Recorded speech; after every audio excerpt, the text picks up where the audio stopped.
Hello everyone, it's Greg from Edinburgh Renaissance Fencing Academy here. In today's short video, I want to return to the topic of footwork. Footwork being extremely important in the study of any martial art, of course.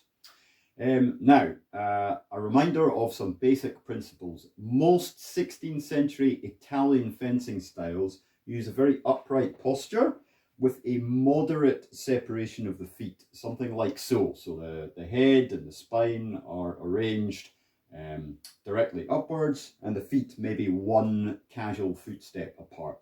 The advantage of this posture for fighting is that it's very mobile. You can move in any direction, forwards, backwards, diagonally, off to the sides. You can change facing very easily.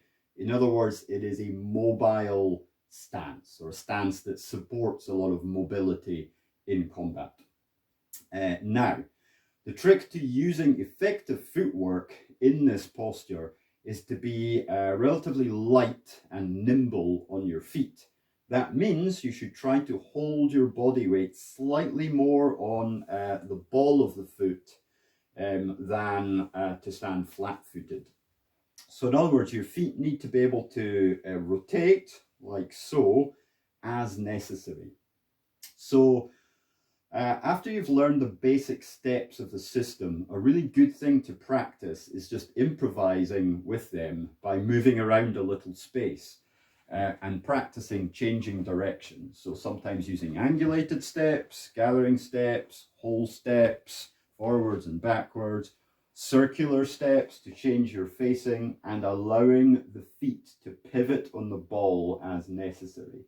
So this little readjustment of the foot, front foot or back foot, is very important to controlling your balance and your facing and just generally your mobility.